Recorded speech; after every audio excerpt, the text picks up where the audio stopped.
Professor Deepanshu, Mohan, two important questions that Sanjay Jha is raising. One, on India's silence with regard to Ayatollah Ali Khamenei's killing. And of course, today India has signed that condolence message. But also with regard to what happened with US's attack on the Iranian ship. How do you think, India should have dealt with that diplomatically? Because I saw a lot of experts say that there cannot be any diplomatic responsibility, but there's also a moral duty that India has. Does diplomacy see these shades of, reactions? Okay, first of all, thanks for having me here. So let me, as an academic, try to make sense out of what we are seeing happening right now. Just the scales are shifting so quickly that sometimes we can lose sight of what's happening. So the sinking of Iris Dana, illustrates three realities, the way I see it.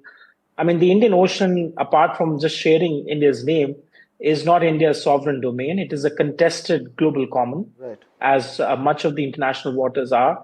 The troubling point is that you have great power conflicts. Deepanshu was making his point when we had that bit of breaking news that was coming in. Professor Deepanshu, go ahead. Obviously, there is going to be a political exchange, but there are several questions that's been raised over whether one can remain silent at this stage, given the kind of events that have been playing out. Of course, leave the domestic political exchange aside. How do you see what's been playing out? And you were just making your point while we had to get to that breaking news. Please go ahead. No, so what I was saying was that, the Indian Ocean at large is part of a contested global common.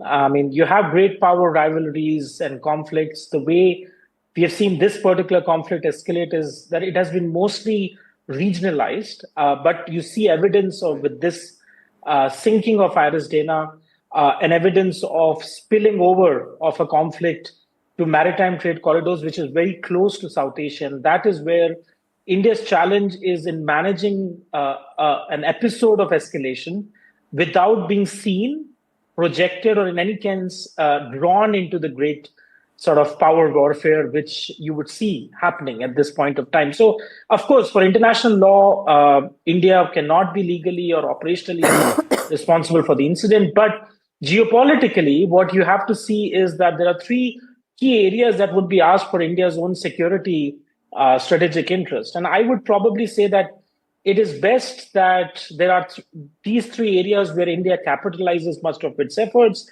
One is in maritime, domain awareness. You can accelerate satellite ocean surveillance, undersea sensor networks. You have integrated coastal radar systems. And number 2 and 3, undersea warfare capability, because you do have in contested international waters some evidence of two powers colliding. So you need to see what your own warfare capabilities are. And I'm quite sure number 3, sir.